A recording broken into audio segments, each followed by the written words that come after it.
last preview podcast of the year. How exciting, guys. We've done it. We've got to the end of another North Melbourne season. The last preview podcast. Thank God. What a season it's been as well. We come up against the Gold Coast Suns. What a great way to end the year. Nothing better than ending the season down in Tasmania against an expansion team. Nothing gets me more randy. So massive, massive game. There actually is stakes on this game. As we know, we've dropped down to last on the ladder.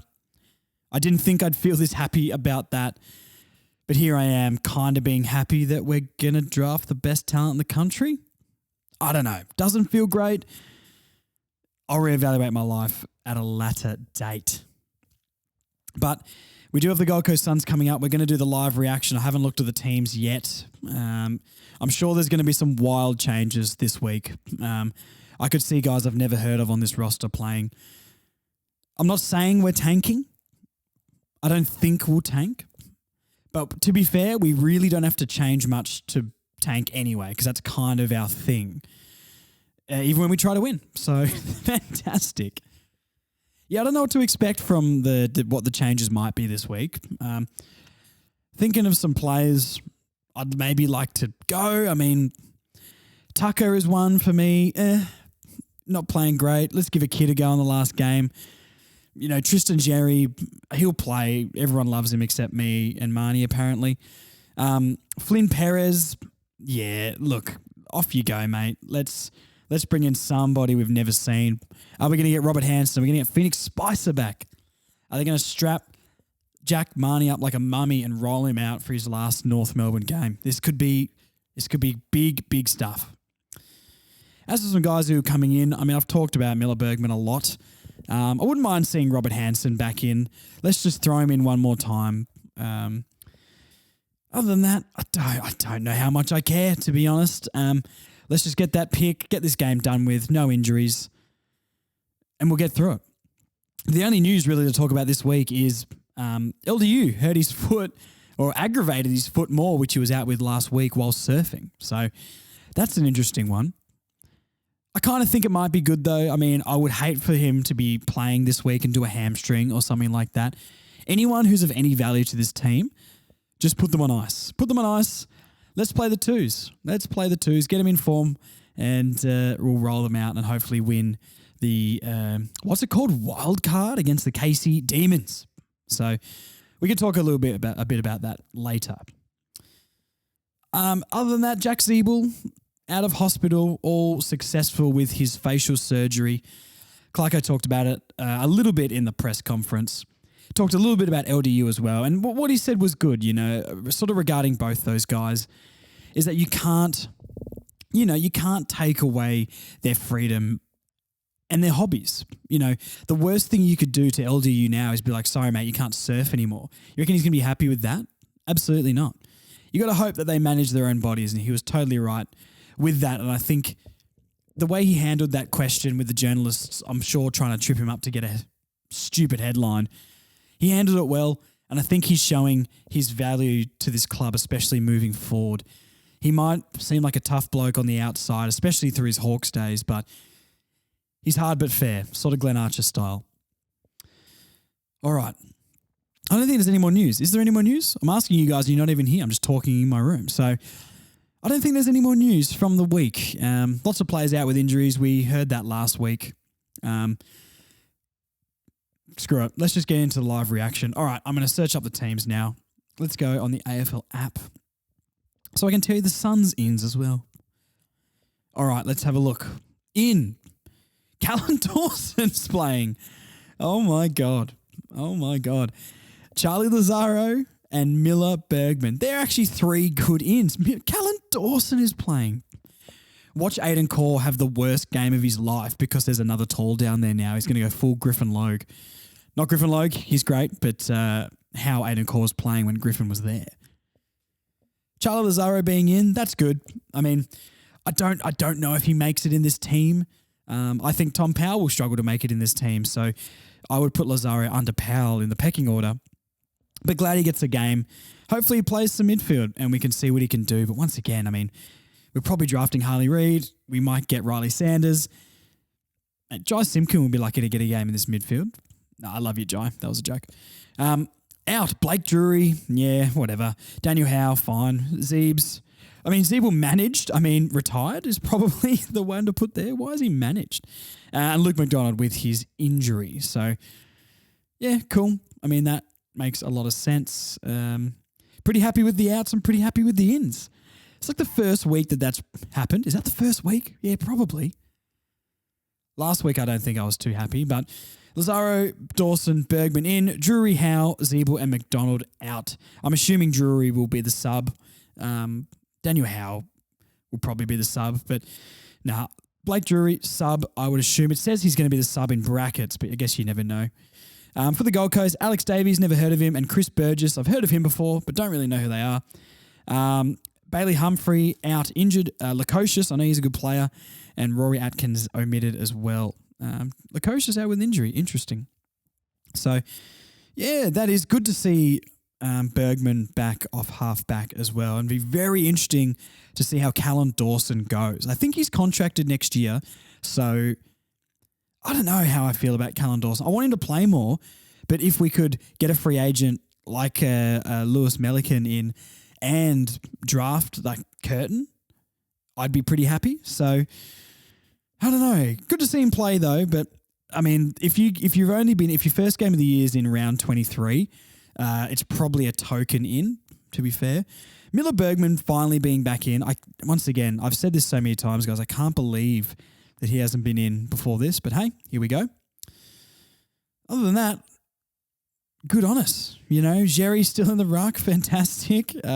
Goldstein on the bench. It'll be interesting to see how Goldstein goes this week. Let's talk about under the microscope for a little bit. Who am I going to put under the microscope this week? And I'm going to write these names down and remember them because I think I forgot last week. The two people under the microscope for me, who am I going to put? I haven't really thought about this, to be honest.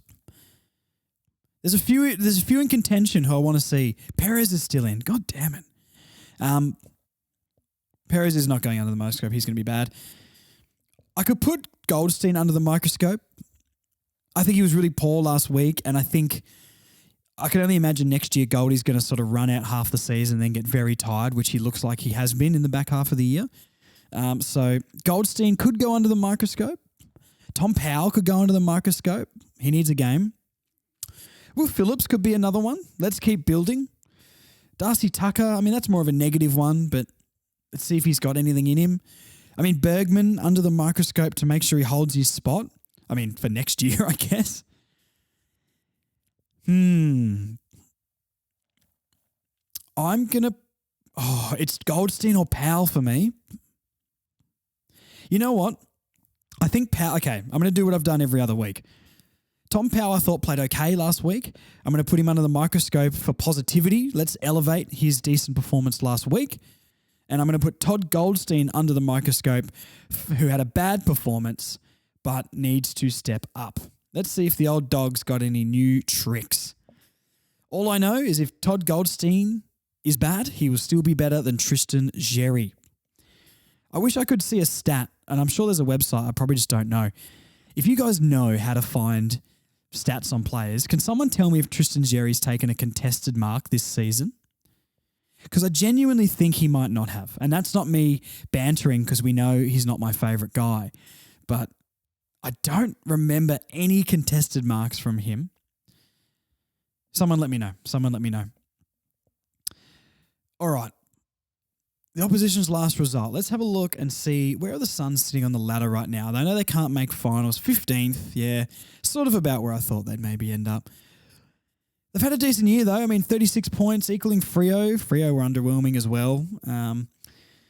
Good on the Suns, I don't really want to see him do well, to be fair. I know that's mean, but the Suns are kind of just a nothing franchise. They nearly beat the Blues last week. That's right. Yeah, who players to watch out for? I think Matt Rowell is just an absolute weapon. I don't know. I know he's probably not... You look at like Noah Anderson, Took Miller and players like that. I don't know, man. Matt Rowell has just something about him. Looking at his stats from last game, not a crazy standout, but I don't know. I just think he's got something about him. Andrew Swallow. David Swallow kicked 4 goals last week. I can't believe David Swallow still plays. He's only 30. He can't be. There's no way. What year did the Suns come into the competition? I guess if they drafted him at 18, man, David Swallow feels like he's about 35 years old. That's insane. Good on him, though. The lesser Swallow brother, as we know. Yeah, okay. Well, do I think we can win? Do I think we can win? I think we shouldn't win. That's for sure. And that feels gross to say because I want to set high standards. I've been a standard setter on this podcast. But should we win? No. Can we win? We definitely can win. But the Suns seem to be our bogey team, and that feels a bit gross. So, we can win, but I don't think we will, even if we try. The Suns look like a decent enough outfit. Obviously getting Dimmer as well. Did I talk about Dimmer in the last one? Let's just cover it quickly. Dimmer has obviously signed one of these Chelsea Football Club type deals. If you don't know the reference there, Chelsea Football Club in the EPL seem to like to give out like 9-year deals to all these players who haven't proven themselves yet and then get them stuck on the list and whinge that they're not good enough when the club's culture is just so bad they destroy players. Sorry to any Chelsea supporting North fans, but it's true. There's no way that all the players who have gone through Chelsea in the last 3 years are just all bad. It's the club's fault. So I think it could be a little bit thing like that with Dimmer. Not that Dimmer's going to be bad. Dimmer will be good for them, but it's an interesting one, isn't it? Because there was no word at the start of the year that Damien Hardwick was thinking about leaving. And then they got rid of Adam Kingsley to GWS, who was their assistant. So you would have thought maybe Kingsley would have stayed if they knew Dimmer was going to go. So clearly they didn't know if he was going to go. Then out of nowhere, all of a sudden, in the space of a few days, he's announcing his retirement. And we're like, what is going on here? You know, I'm burnt out, you know, my time here is done, blah, blah, blah, all the cliches. He won them 3 premierships, so the Tigers fans can't be mad, but something was a bit off, you know.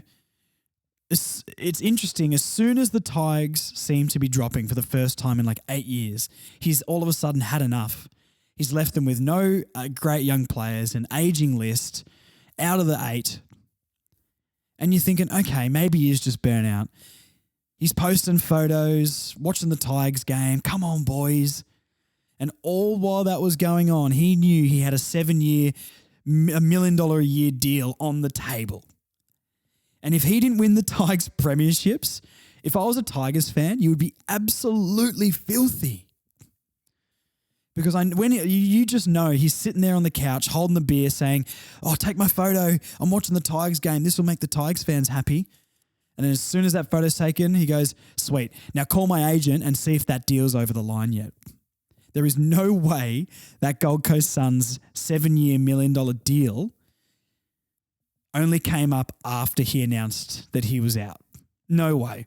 And to be already coaching again in under like 3 months after saying you're burnt out of coaching, man, what a ruse, you know. Dimmer, he's going to go up there, maybe get him to 9th, and then he's just going to go to the beach and surf, and half his team will leave back to Melbourne. So, look, I don't really believe in the Suns. I think they've got some great players, but are they going to stay there?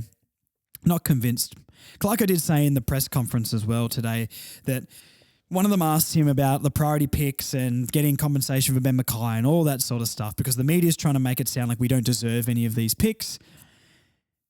And then he did remind everybody that Gold Coast are going to get 3 of the top 10 picks as well because of how that system works with academy players and things like that. And everyone was like, oh, so we can't just pin it on North. Interesting. One thing I've been explaining all week at the barbershop has been, really quickly, shout out to a listener. I don't know if you want me to name you, but shout out to the listener. You know who you are. He came into the barbershop all the way from Western Australia, not just to get a haircut from me. He came over for Zeebel's game. But yeah, thank you so much for coming out to the barbershop. We had a good chat about North and it was a good time. I really appreciate the effort there. You know who you are. So I know you'll be listening. Thank you very much. If anyone else wants to come down to the barbershop and talk North, Black and Brown Barbershop in Mitcham. book me, leave a comment, say, I love Further North, and we'll chat North. Anyway, I've been defending North a little bit this week with obviously potentially getting pick 2 for Ben Mackay, and also with the priority pick maybe getting the advantage of drafting Riley Sanders and that sort of stuff. And people seem to be getting pretty mad about it. Just wait till Caro and Kane Corns go off in the off season when we get given something like that. And obviously we've just learned from Clarko and what I just said then, that the Gold Coast are still entitled to 3 of the top 10 picks when they're a lot further ahead of us and no one's talking about it. That's one point you can use to fight these people. I think I said a bit of this last week, but the draft system has screwed us so many times with the father-son picks. And then when we did draft a guy, he whinged his way out of the club and lied to us. Hawthorn also took our coach away for majority of the season. So we have been so unlucky, along with not developing talent, not having the right people in charge of the club and all that sort of stuff. Yes, we are to blame as well. But the system has screwed us so many times, guys. So if anyone is picking on you about being a North fan and getting all this stuff given to us by the AFL, we deserve it. And the angrier they get, the funnier it is for us. So just laugh at them. And we're going to be the ones laughing when Harley Reid lifts the cup up in 2028. Anyway, that's enough ranting from me. That's enough ranting. I'm going off on a tangent here. All right, let's do my final predictions for the season, and then we'll wrap this one up. All right, let's have a look. Essendon, Collingwood. Collingwood win this one. Essendon got absolutely embarrassed last week. People are underestimating the Pies. Yes, they've had a shaky end of the season.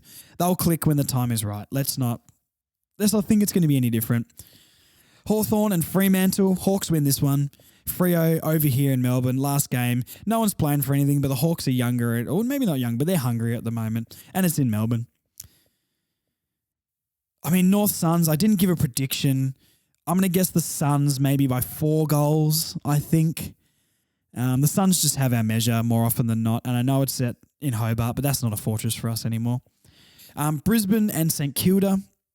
St Kilda have locked finals, so they don't really need to worry, to be fair. Brisbane do need to worry. They want to finish as high on the ladder as possible to get that home final, so I will go Brisbane win that one. I didn't check where it was. It's at the Gabba as well. Yeah, Brisbane win that. Geelong and the Bulldogs. Interesting. The Cats can't make the finals now, can they? No. The Bulldogs can.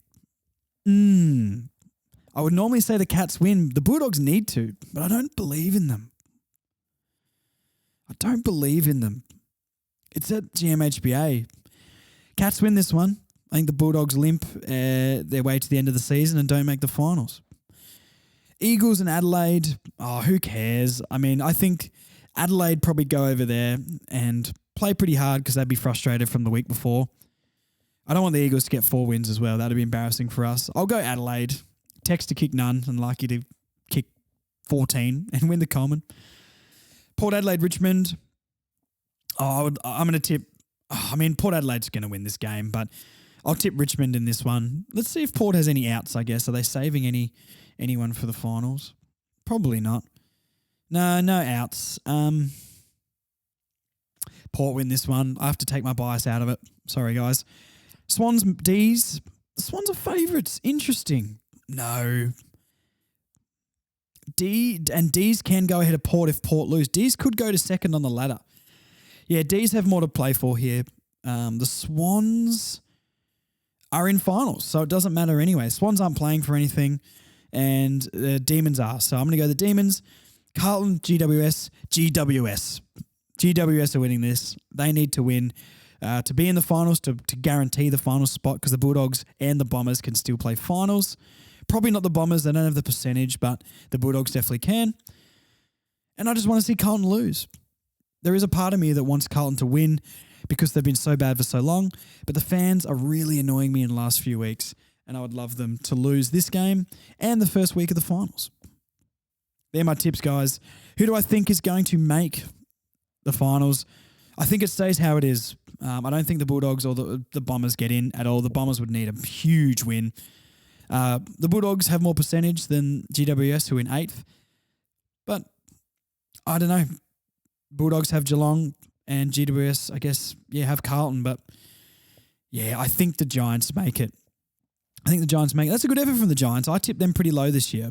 So I'm going to go GWS make it into the finals. The top 7 are locked.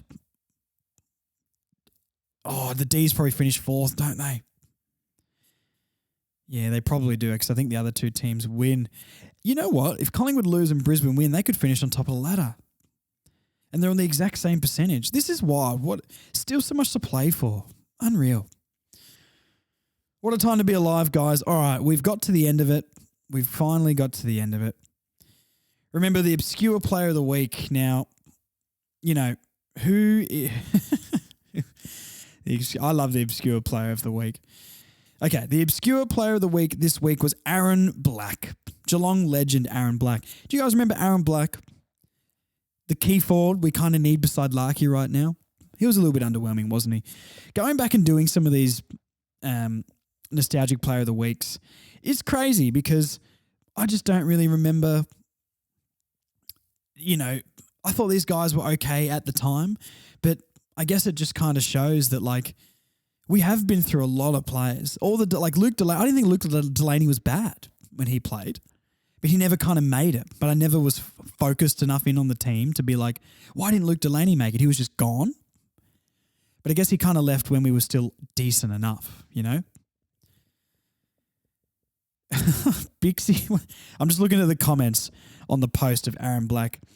Bixie the Rescue Cat, where's the Marnie merch? I need a new hoodie. Okay, I can't make Marnie merch this quickly, Bixie the Rescue Cat.